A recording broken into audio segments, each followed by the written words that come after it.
Tu étais là dès la création, Fils unique de Dieu très haut. Le mystère de ta gloire révélé. En toi, Christ, notre Seigneur. Oh, ce nom est si merveilleux. Oh, ce nom est si merveilleux.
nom par lequel nous devons être sauvés, c'est le nom de Jésus. Le nom pour qui nous croyons, c'est le nom de Jésus. Le nom par qui nous prions, c'est le nom de Jésus. Le nom pour qui nous chantons, le nom de Jésus. Et c'est grâce à ton nom, Seigneur, qu'on nous appelle chrétiens du Christ. Oh, glorifie ton nom, Seigneur. Oh, par ton nom, nous chassons les démons. Par ton nom, Seigneur, oh Père, nous crions Alléluia. Par ton nom, Seigneur, nous proclamons que tu es Seigneur. Ton nom est magnifique et glorieux. Merci, Seigneur. Le nom qui a été donné aux hommes. Béni soit ton Seigneur. Jésus-Christ, notre Seigneur. Alléluia. Merci, Seigneur. C'est toi.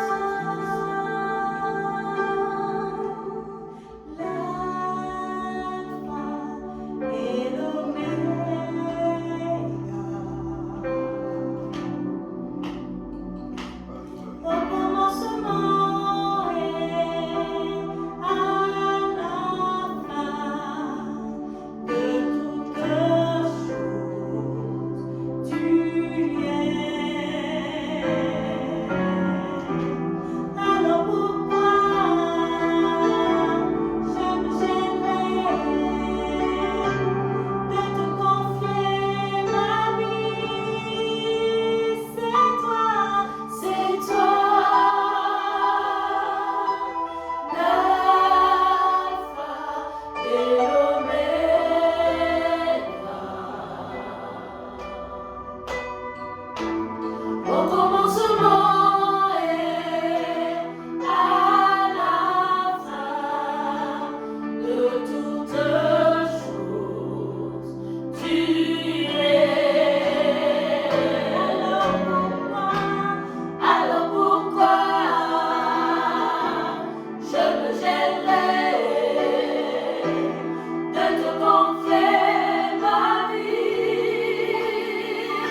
Constance, Père.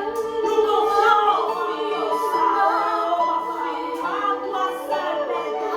Nous confions nos frères, nos sœurs.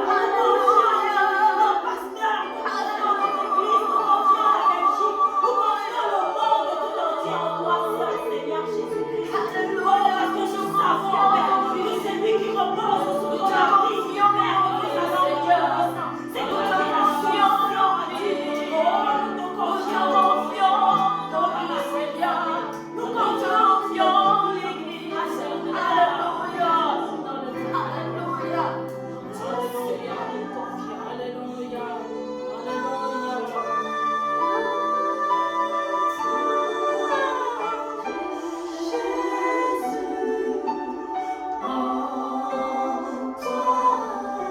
Je me confie en toi.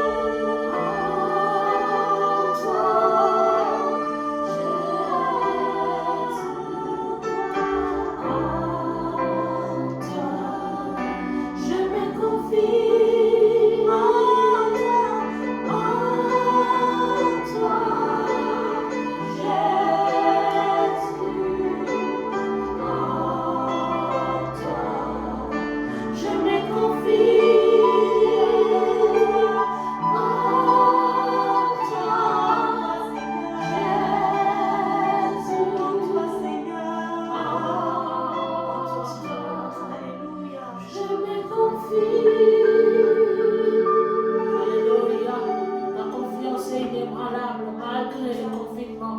Dieu, au-delà du confinement, Seigneur, sois élevé, magnifié, tendre Père. Ça nous montre encore de se confier en toi. Béni soit ton Seigneur Jésus. Nous soufflons, Père éternel, nous sommes en vie, nous avons le souffle de vie. Grâce à ta confiance, Adonai. Grâce à ta fidélité, Seigneur. Béni soit ton Seigneur Jésus. Grâce à ta fidélité. Merci, Seigneur. Alléluia. Tu as eu confiance de nous, Seigneur. Et nous nous confions en toi, au nom de Jésus. Merci, Seigneur. Alléluia. Merci, Seigneur. Alléluia. Merci, Jésus. Alléluia. Merci, Jésus. Alléluia. Gloire à toi, Seigneur Jésus. Alléluia. Amen.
chaînes. Merci, Yahweh.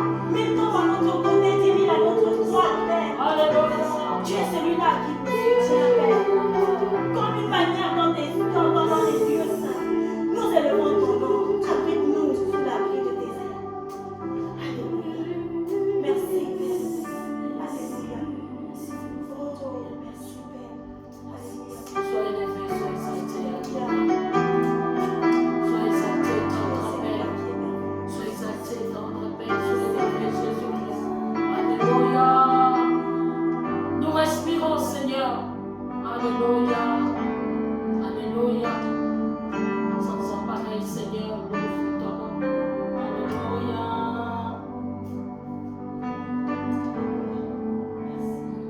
Merci parce qu'en toi, il y a toujours le reste, Adonai. Alléluia. Glorifie ton nom, Seigneur. Merci. Merci, Seigneur. Merci, Seigneur. Bonjour, bien-aimés dans le Seigneur. C'est toujours un plaisir de partager la parole avec vous. Aujourd'hui, nous allons continuer l'enseignement que nous avons commencé le dimanche passé. Et le titre, c'était « De l'orgueil à la rébellion et à la sorcellerie ». Donc aujourd'hui, nous continuons et je pense que nous allons terminer l'enseignement aujourd'hui. Je veux commencer par faire un peu un petit résumé de ce que nous avons vu la semaine passée et ensuite je vais continuer. Donc la fois passée, le dimanche passé, nous avons vu la naissance, nous avons commencé par la naissance du royaume de Satan. Et c'était sur Ésaïe 14, versets 12 à 14. Donc la genèse du royaume de Satan. Satan s'est rébellé contre son Créateur et a cherché à se faire l'égal de Dieu. Et nous avons lu aussi Philippiens 2, verset 6, pour faire un peu la comparaison avec Jésus-Christ. La Bible nous dit que Jésus n'a point regardé comme une proie arrachée d'être égal à Dieu. Au contraire, il s'est humilié. Donc, au départ, on montre déjà qu'il y a une comparaison, il y a une opposition entre ces deux royaumes-là. D'abord, dans les pensées, Satan orgueille et veut se faire l'égal de Dieu. Mais Jésus-Christ, on a dit qu'il s'est humilié. Il n'a pas regardé comme une proie arrachée d'être égal à Dieu. Amen. Donc ici, on voit bien que c'est déjà l'obéissance. Donc quand on obéit, c'est seulement à ce moment-là que Dieu te lève. L'humilité précède la gloire.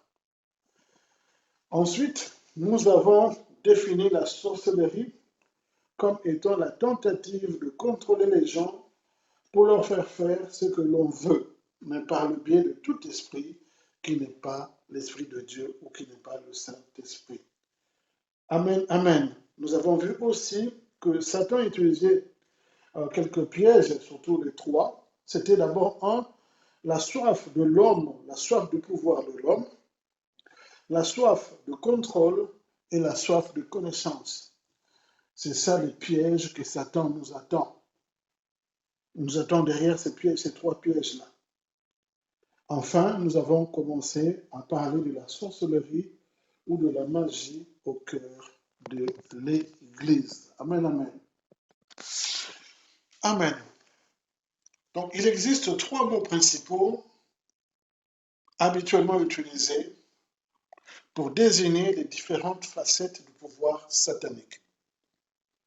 Et ces mots sont la magie, la divination et la sorcellerie.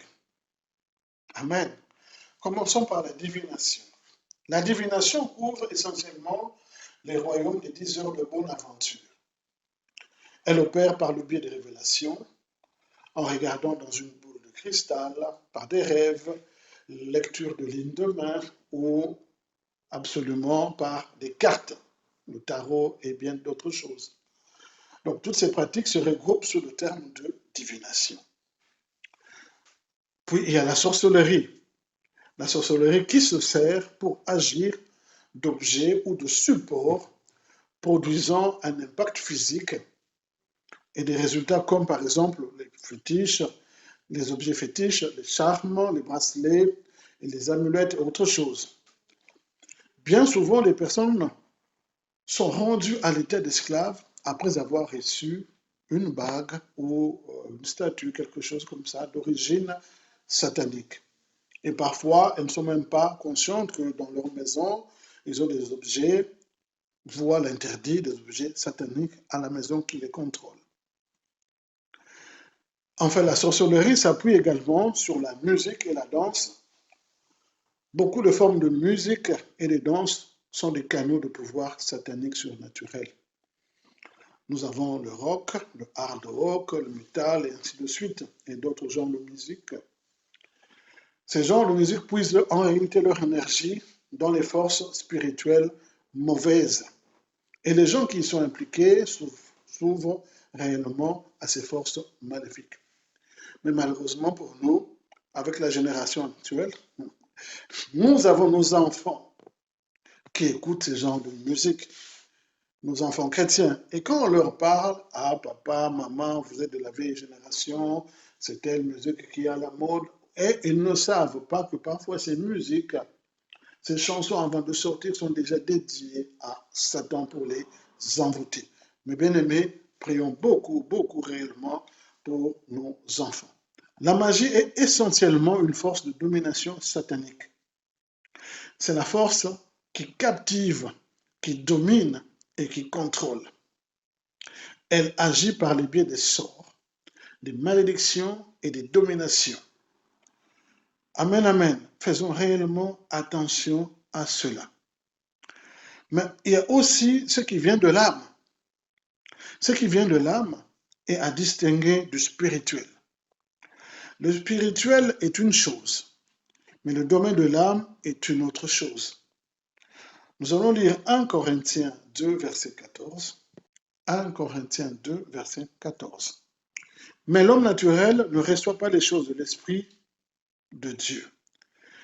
Il ne peut les connaître parce que c'est spirituellement qu'on juge. Mais l'homme naturel ne reçoit pas les choses de l'Esprit de Dieu et il ne peut les connaître parce que c'est spirituellement qu'on juge. Allons dans Jacques 3, verset 14 à 15. Jacques 3, verset 14 à 15. Nous allons lire. Mais si vous avez dans votre cœur un zèle amer et un esprit de dispute, ne vous glorifiez pas et ne mentez pas contre la vérité. Cette sagesse n'est point celle qui vient d'en haut, mais elle est terrestre, charnelle, diabolique. Amen. Nous devons faire attention, bien-aimés, de ce qui vient de l'âme. Parfois, cela débouche fréquemment sur les démoniaques. Quand une personne, au nom d'une prétendue spiritualité, devient charnelle afin d'affirmer sa propre volonté et exprimer sa propre personnalité, de voir ses ambitions et ses désirs réalisés, d'obtenir que les autres fassent ce qu'elle veut, alors cette personne court le risque de se mettre sous l'influence de la sorcellerie, bien aimé. Amen, amen. Faisons réellement attention à cela. Amen. Continuons. Voyons maintenant les passages de l'Écriture qui nous livrent un bref aperçu de ce que c'est la sorcellerie. Et nous allons commencer par le Nouveau Testament. Nous allons lire Actes des Apôtres, Acte 8, versets 5 à 11. Acte 8, versets 5 à 11. Je vais lire au nom du Seigneur. Philippe, étant descendu dans une ville de la Samarie, il prêcha le Christ. Les foules tout entières étaient attentives à ce que disait Philippe, lorsqu'ils apprirent vers les miracles qu'il faisait. Car des esprits impurs sortirent de plusieurs démoniaques en poussant des cris, et beaucoup de paralytiques et de boiteux furent guéris, et il y a eu une grande joie dans cette ville. Il y avait auparavant dans cette ville un homme nommé Simon, qui, se donnant pour un personnage important, exerçait la magie et provoquait l'étonnement du peuple de la Samarie. Tous, depuis le plus petit jusqu'au plus grand, l'écoutaient attentivement et disaient, celui-ci est la puissance de Dieu, celle qui s'appelle la grande. Ils l'écoutaient attentivement parce qu'ils les avaient longtemps étonnés par ses actes de magie. Donc ici, on voit bien que Simon les étonnait depuis longtemps. Voilà un signe de reconnaissance d'un serviteur de Satan. Il s'attire la gloire pour lui-même. Il clamera que c'est quelqu'un au pouvoir important. Mes bien-aimés, faisons attention. Nous voyons qu'il avait ensorcelé toute la ville qui était sous son contrôle. C'était un seul homme. Et c'est là par le pouvoir de la sorcellerie. Il était ce que nous appelons, nous, Africains, sorciers. Amen. Ils étaient tous en esclavage jusqu'à ce que Philippe arrive et annonce Christ et libère le peuple par le ministère de la délivrance. Amen, amen.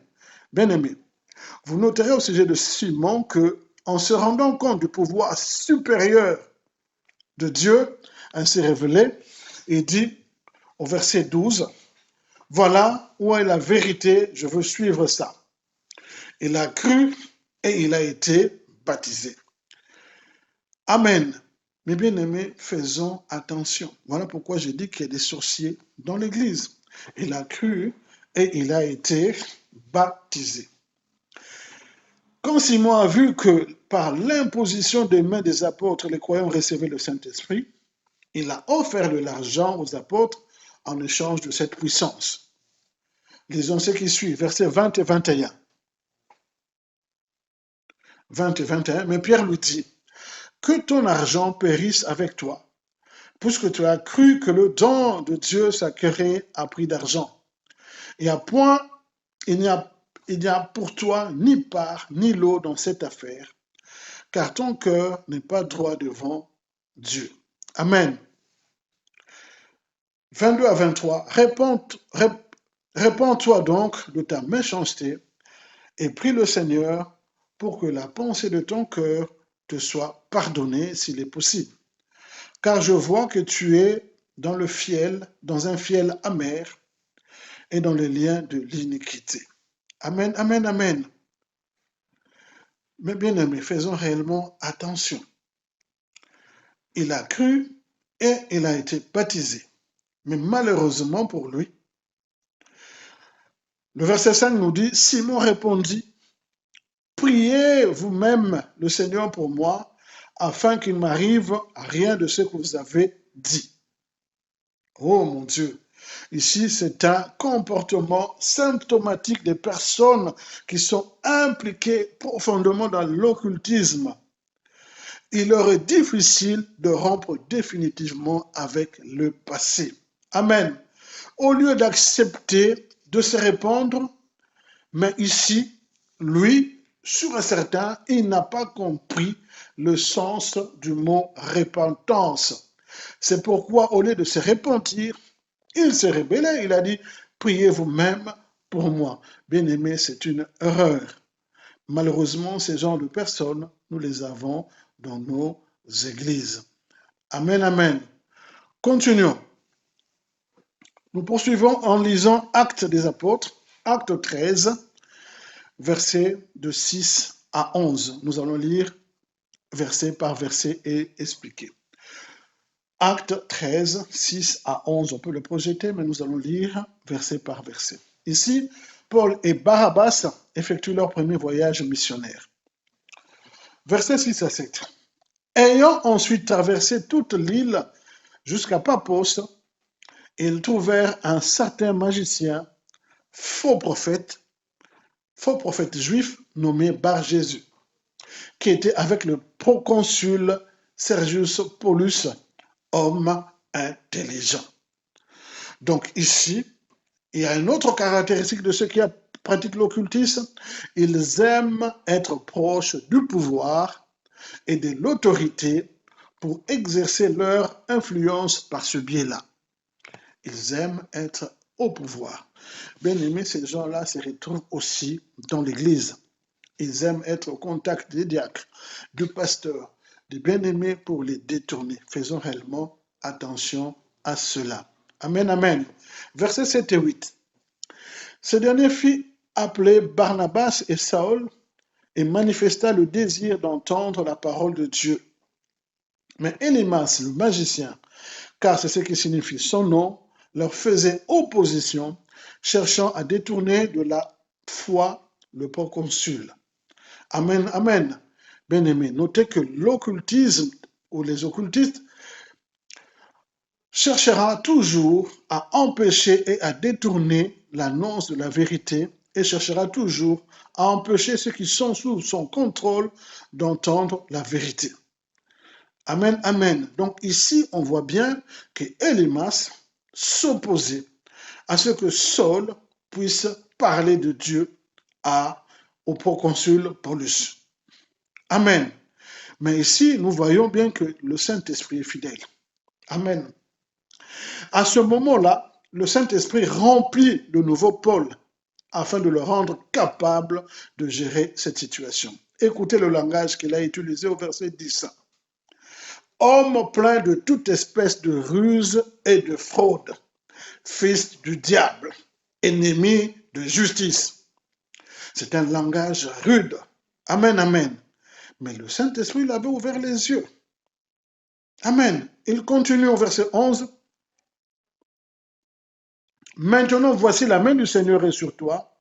Tu seras aveugle et pour un temps, tu ne verras pas le soleil. Amen, amen. Donc, nous voyons bien que ici, c'est encore opposition entre le royaume de Satan et le royaume de Dieu, mais le royaume de Dieu prend toujours les dessus. Amen, amen. Amen. Continuons. Nous lisons maintenant dans Acte 16, versets 16 à 18. Acte 16, 16 à 18. Quand Paul et Silas sont allés à Philippe. Nous lisons au nom du Seigneur. Comme nous allions au lieu de prière, une jeune servante qui avait un esprit de python et qui, en devinant procurer un grand profit à ses maîtres, vint au-devant de nous et s'est mis à nous suivre, Paul et nous. Elle criait, « Ces hommes sont les serviteurs du Très-Haut, et ils vous annoncent la voie du salut. » Elle fit cela pendant plusieurs jours. Paul, fatigué, se retourna et dit à l'esprit, voyez bien, il ne dit pas à la personne, mais à l'esprit, je t'ordonne au nom de Jésus de sortir d'elle. Et il sortit à l'heure même. Amen. Qu'est-ce que nous pouvons retenir ici? Que quand vous allez consulter une voyante plutôt, peut-être ne le comprenez-vous pas. Mais si vous allez chez une servante de Satan pour recevoir une aide que vous devrez rechercher uniquement auprès de Dieu, en le faisant, vous faites de Satan votre Dieu au travers de la personne qui est voyante. Si vous allez en voir une et que vous croyez dans ce que vous entendez, vous vous soumettez en réalité au décret de Satan sur votre vie. C'est ainsi que Satan prend le contrôle ou le pouvoir sur vous. Je vais vous parler d'une histoire qui m'est arrivée quand j'étais encore adolescent. J'étais en 4e secondaire. J'avais un voisin qui se prétendait lire sur les mains, voyons. Je ne sais pas pourquoi j'ai donné ma main. Je lui ai donné ma main. Il a regardé, il a commencé à parler, il y avait beaucoup de choses, mais bon, je ne prêtais pas attention, mais c'est seulement ce qui m'a touché. C'est quand il a dit « Oh, Tu passes en 5e année secondaire. Sache que 5e, c'est très difficile. Je vois l'échec. Tu vas doubler la 5e année. Alors là, je l'ai arrêté. J'ai crié directement, non, pas possible. Moi, je ne veux pas doubler. Moi, je vais te prouver. Tu verras. Non, non, non, non, non, non, non. Je suis sûr de moi. Je ne veux pas doubler et je vais réussir. Vous savez, c'est instinctivement. Je ne connaissais pas Dieu, mais j'ai refusé cette parole-là.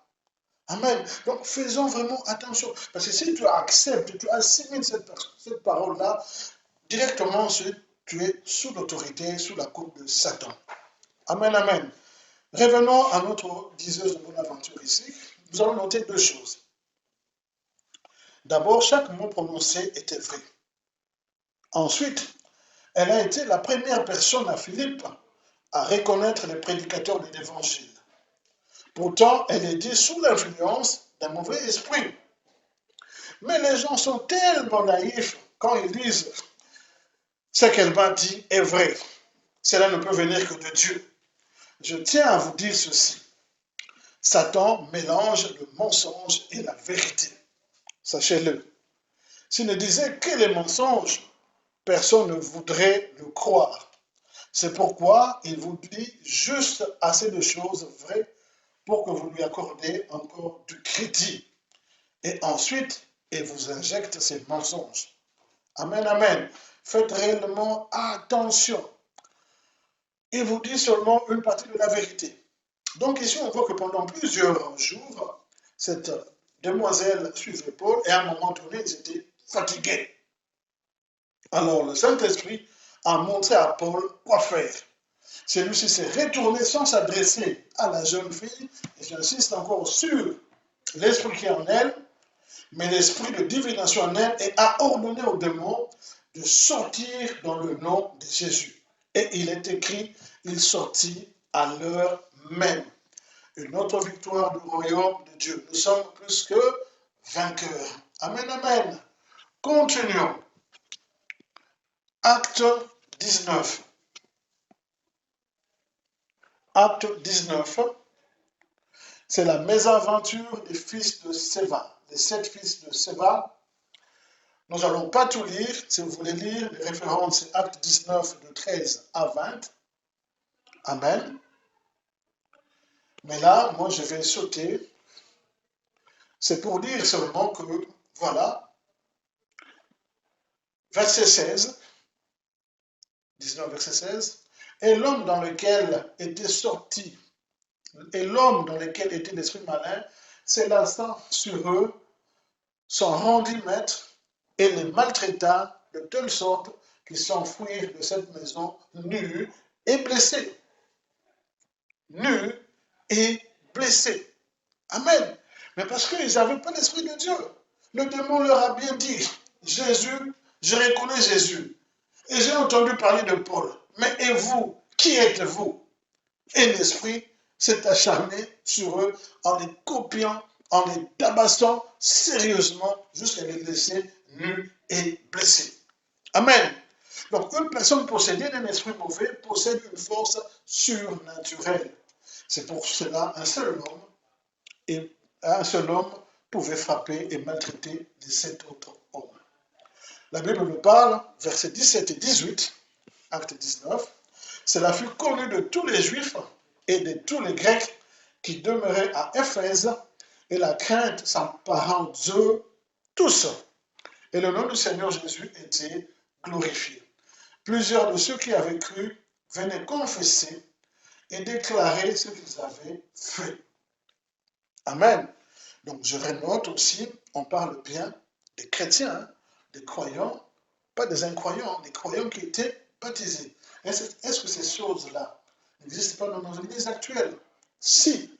Amen. Donc l'église l'église de Christ a besoin d'un nettoyage dans sa maison, au sens propre comme au sens figuré. Car des milliers de chrétiens devaient faire un tour dans leur bibliothèque, dans leur sous-sol, dans leur je ne sais pas où, grenier, dans d'autres endroits, puis sortir et brûler des tonnes d'objets d'inspiration satanique des orants de Christ qui se trouvent dans leur maison. Amen, amen. Nous devons réellement faire attention à cela. Merci si nous avons compris ces choses. Nous allons continuer. Amen, amen. Continuons. Lisons Galates 1, 6 à 9. Galates 1, 6 à 9. C'est le passage dans lequel l'apôtre Paul est vraiment en colère contre les chrétiens de Galatie, de Galates. Donc Galates 1, 6 à 9. Je lis au nom du Seigneur. Je m'étonne que vous vous détourniez si promptement de celui qui vous a appelé par la grâce de Christ pour passer à un autre évangile. Non pas qu'il y ait un autre évangile, mais il y a des gens qui vous troublent et qui veulent renverser l'évangile de Christ. Mais quand nous-mêmes, quand un ange du ciel annoncerait un autre évangile que celui que nous vous avons prêché, qu'il soit anathème. Nous l'avons dit précédemment, et je le répète à cette heure, si quelqu'un vous annonce un autre évangile que celui que vous avez reçu, qu'il soit anathème.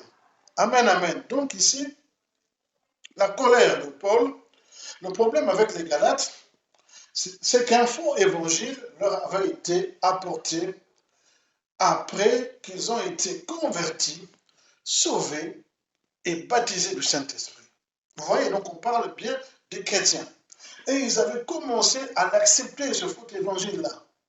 Alors l'apôtre Paul était terriblement perturbé jusqu'à leur dire « Ô Galates, insensés, qui vous a ensorcelé ?» Galates, insensés, qui vous a ensorcelé? Donc on peut ensorceler les chrétiens dans l'église par les sorciers. Les sorciers pentecôtistes, ça existe. Les sorciers évangéliques, comme vous voulez, dans toutes les dominations. Les sorciers existent. Amen, amen. Continuons. Donc, lisons 2 Timothée 3, 6 à 8. 2 Timothée 3, 6 à 8. Je lis au nom du Seigneur. Il en est parmi ceux qui s'introduisent dans les maisons et qui captivent des femmes d'un esprit faible et borné, chargées de péché, agitées par des passions de toute espèce, apprenant toujours et ne pouvant jamais arriver à la connaissance de la vérité. De même que Janès et Jambres s'opposèrent à Moïse, de même ces hommes s'opposent à la vérité, étant corrompus d'entendement, réprouvés en ce qui concerne la foi. Amen. Donc ici, on voit déjà que l'homme est attiré toujours par la connaissance de la vérité, soit de connaître, et là c'est le piège que Satan nous attend. Paul évoque alors l'histoire d'Israël et de la délivrance du peuple du joug égyptien. Il rappelle aux chrétiens l'opposition que Moïse a rencontrée de la part des magiciens, et ces magiciens-là, c'est Janès et Jambres. Amen. Voilà pourquoi on a le lien. Si vous voulez l'histoire complète, vous allez dans Exode 7 et Exode 8. Là, nous aurons toute l'histoire.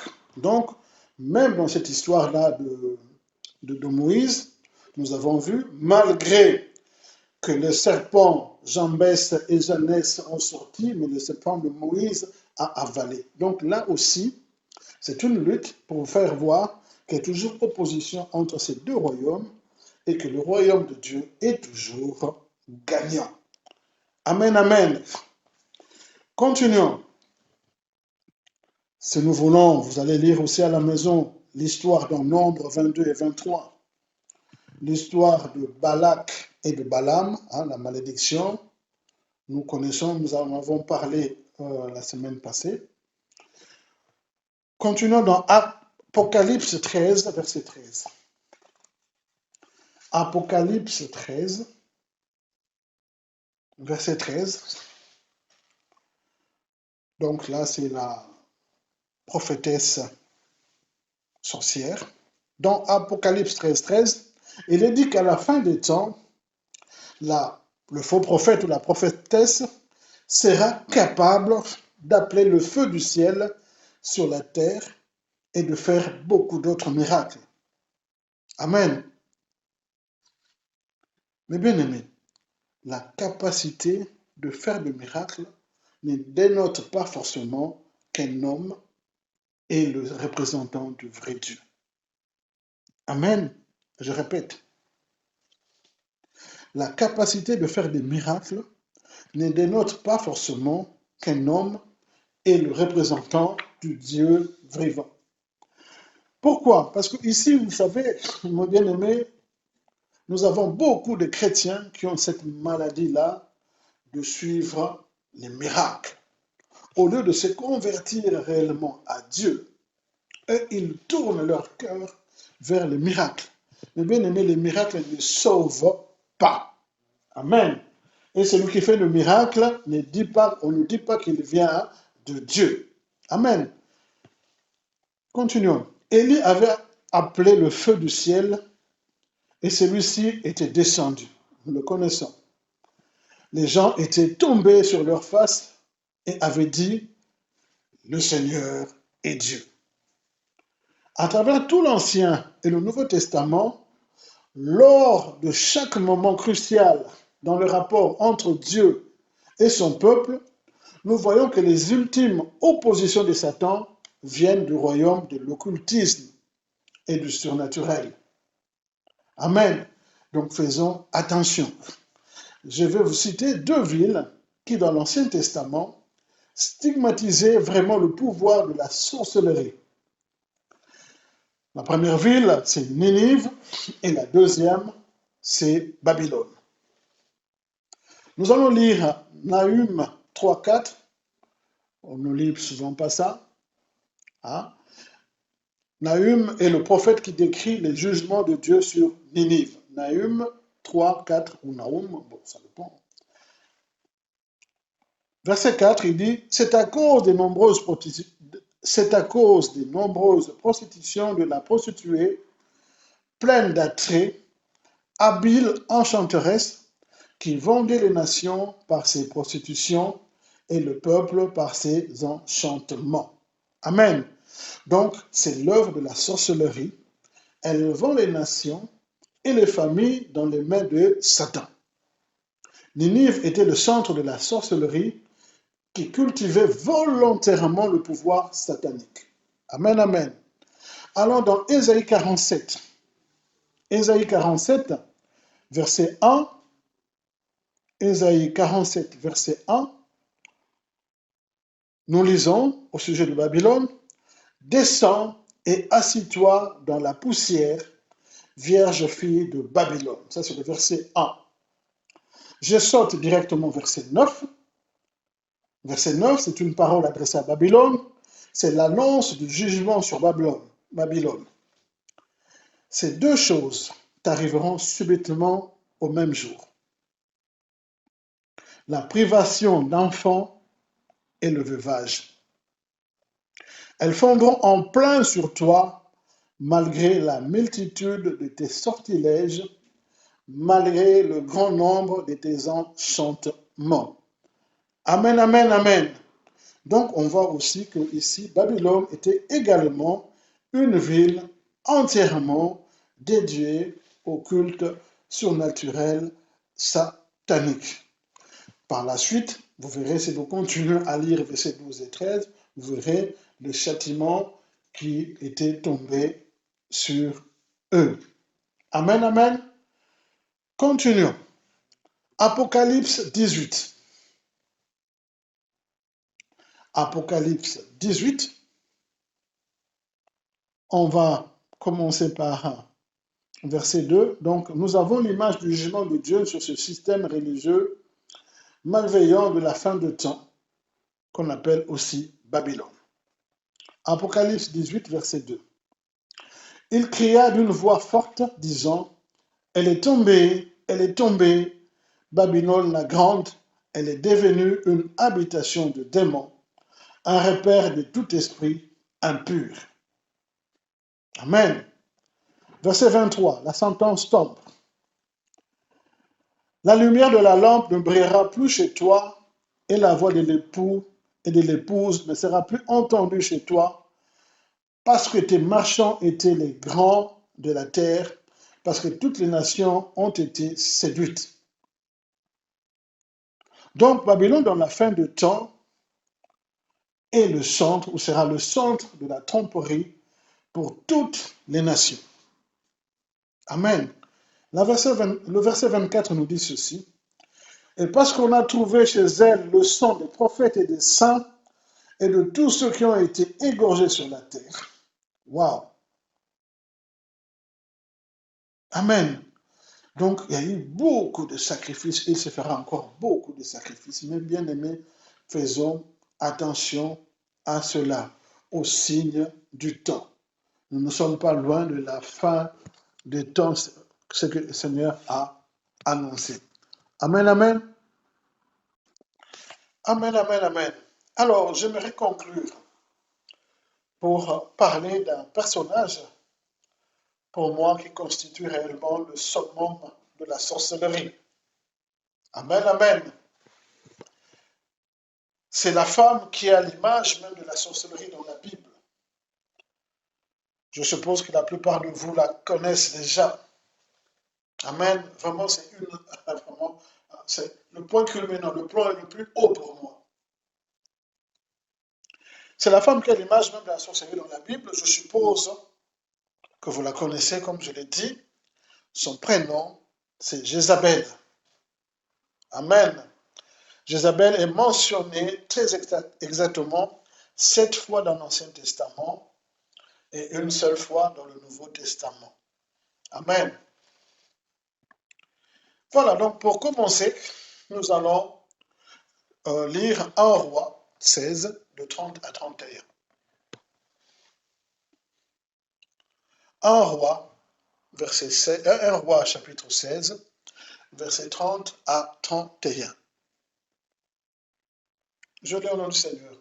Akab, fils d'Omri, fit ce qui est mal aux yeux de l'Éternel, plus que tout ce qui avait été avant lui. Ça, c'est le verset 30. Donc, Akab était le roi du peuple de Dieu dans le royaume du nord d'Israël. 31. Et comme si ce était pour lui peu de choses de se livrer au péché de Jéroboam, qui avait fabriqué les 2 veaux d'or, fils de Nebat, il prit pour femme Jézabel, fille d'Étbal, roi des Sidoniens, et il alla servir Baal et se prosterner devant lui. Amen. Donc ici, c'est le coup de maître de Satan. Satan a réalisé un coup de maître grâce à Jézabel, en la plaçant aux côtés du pouvoir politique d'Israël, qui s'est retrouvé sous son influence. Akab, homme faible, s'est retrouvé sous la totale domination de sa femme Jézabel. Amen. Et ça, c'est le schéma typique. Et ce n'est guère différent de ce que nous trouvons de temps en temps au cœur de nos gouvernements actuels. Satan essaiera de capturer une nation par l'œuvre de la sorcellerie au sein des dirigeants politiques. C'est le schéma fondamental que nous retrouvons caché dans les Écritures. Donc, Jézabel était une femme amère, cruelle, ennemie acharnée de chaque serviteur authentique du vrai Dieu. Amen, amen. Alors, vous qui cherchez des noms à donner de grâce, hein, j'ai vu des petites filles s'appeler Jézabel, mon Dieu. Enfin, bon, c'est le choix de leurs parents, mais faites attention quand même. Hein? Nous allons lire 1 Roi 18, verset 4. Ou bien nous passons. Allez. Dans 1 Roi 18, 4, nous apprenons que c'est elle qui a retranché les prophètes du Seigneur. C'est elle qui avait fait ce choix-là. Ce qui nous intéresse, allons plutôt dans 1 Roi 19, verset 2 à 3. 1 Roi 19, versets 2 à 3. C'est après le terrible conflit qui a eu lieu au Mont Carmel, lorsque Élie a apporté la démonstration de la supériorité du pouvoir du vrai Dieu dans le royaume du surnaturel. Amen.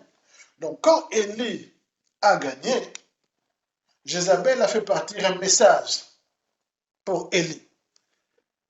Versets 2 à 3. Nous allons lire. Jézabel envoya un messager à Élie pour lui dire que les dieux me traitent dans toute leur rigueur si demain, à cette heure, je ne fais pas de ta vie ce que tu as fait de la vie de chacun d'eux. Ça, c'est les autres prophètes, 850. Élie, voyant cela, se leva, s'en alla pour sauver sa vie. Amen, amen. Alors, c'est là que vous pouvez vraiment vérifier le pouvoir maléfique de cette dame.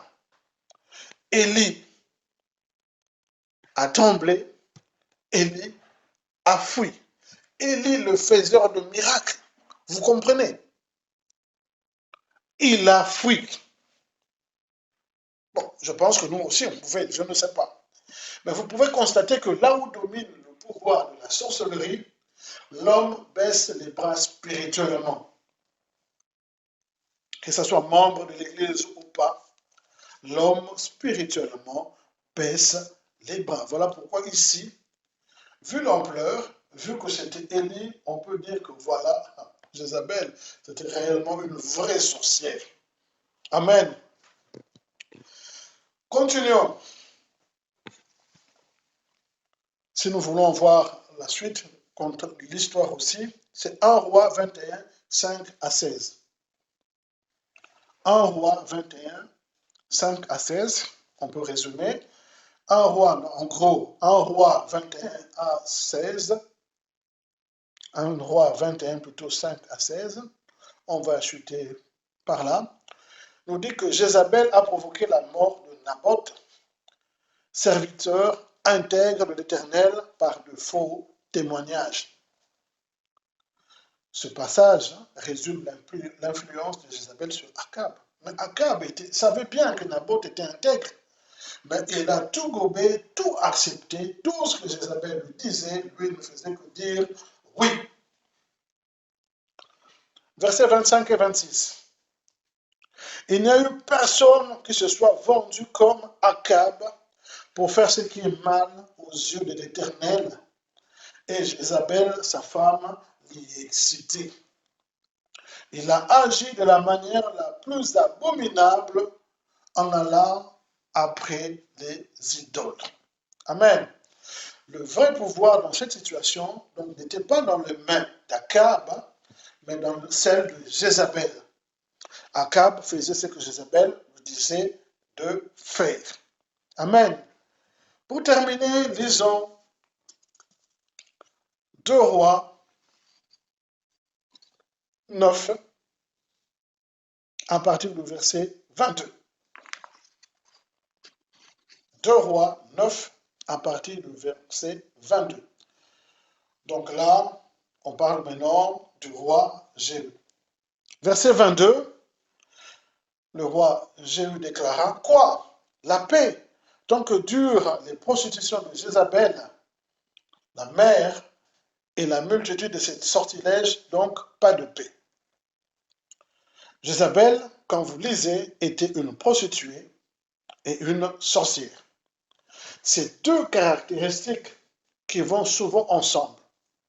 Et Jéhu, instrument de la vengeance de Dieu, a dit que ce royaume ne connaîtrait jamais la paix tant que Jézabel continuerait avec ses prostitutions, son immoralité, sa vie débauche sexuelle et sa sorcellerie. Amen. Maintenant, regardons dans la dernière scène. Dans la dernière scène, Jéhu entre dans la ville avec son char. Amen. Et Jézabel réalise que le jugement est venu. Elle tente alors une dernière ruse. Une dernière ruse. Elle se dit, voilà, Continuons de le lire dans le verset, c'est le 30. Donc, 2 Rois 9, verset 30. On va lire jusqu'à 37 et on continuera là. On va lire verset par verset. Jézabel apprend tout ce qui s'est passé. Alors, elle se met du noir aux yeux et elle se fait toute belle. Et quand Jéhu arrive à Jezreel, elle se place à la fenêtre. Arrêtons-nous d'abord là. Jézabel apprend ce qui s'est passé. Elle se met, donc ici je lis, j'ai lu dans la version parole de vie pour bien ressortir les nuances. Jézabel apprend tout ce qui s'est passé. Elle se met du noir aux yeux et se fait toute belle. Dans l'autre version, elle se maquilla. Elle se maquilla. Mon Dieu. Elle se fait toute belle. Dites-moi, qu'essaie-t-elle de faire? Vous comprenez? Elle s'est maquillée, met du noir, du tir et machin, là, comme vous voyez, je ne sais pas comment vous l'appelez les femmes. Tir cils ou machin, se maquiller, met du noir, machin. Donc, elle était déjà une séductrice, sorcière. Elle savait comment elle pouvait envoûter, ensorceler, jouer des charmes sur Jéhu. Donc, elle essayait de séduire Jéhu, esprit de séduction. Elle se disait peut-être, quand je vais le regarder, je vais jeter seulement un regard ensorcelant, il va tomber. C'est moi Jézabel. Amen. C'est ce qu'elle a essayé. Elle dit, ça marchait à Akab, ça marchait à tant de personnes. Donc, ça, c'est le dernier atout. C'est la dernière carte que je vais faire sortir. Amen, amen. Continuons. Au moment où Jéhu passe par la porte de la ville, elle lui crie, est-ce que tu apportes la paix, nouveau Zimri, assassin de son roi? Jéhu lève la tête vers la fenêtre et dit, vous voyez, lève la tête, donc il a bien regardé, mais enchantement zéro. Il a dit, qui est avec moi? Qui? 2 ou 3 hommes de confiance du palais royal se penchèrent par la fenêtre. Il leur commande de la jeter en bas. Alors, il jette Jézabel par la fenêtre. Son sang jaillit sur le mur et sur les chevaux. Jéhu l'écrasa avec son char. Puis, il entre dans le palais. Il mange, il boit. Ensuite, il dit à ceux qui sont là, cette femme maudite était fille de roi. Occupez-vous d'elle et enterrez-la. Ils vont l'enterrer, mais ils trouvent seulement son crâne, ses pieds et ses mains. Ils reviennent nous dire à Jéhu. Celui-ci répond, c'est ce que le Seigneur a annoncé par la bouche du prophète Élie de Tisheb, ou de Tishébé, quand il a dit, les chiens mangeront Jézabel dans le champ d'Israël. On répandra le reste de son corps dans ce champ comme du fumier étendu sur le sol. Ainsi, on ne pourra plus dire c'est Jézabel. Amen, amen. Quelle fin triste. Amen. Au lieu de se repentir. Ici encore, on voit le royaume, la victoire du royaume de Dieu. Bien-aimé, qu'on ne vous trompe pas. Satan ne gagne pas et ne gagnera jamais. Choisissez le bon combat. Choisissez d'être avec Dieu. Avec Dieu, nous ferons des exploits. J'espère, mes bien-aimés, que cet enseignement nous a réellement fortifiés, nous a ouvert les yeux sur la sorcellerie dans l'Église. Faisons attention et que Dieu vous bénisse. Excellent dimanche. Merci.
commencé nos vies.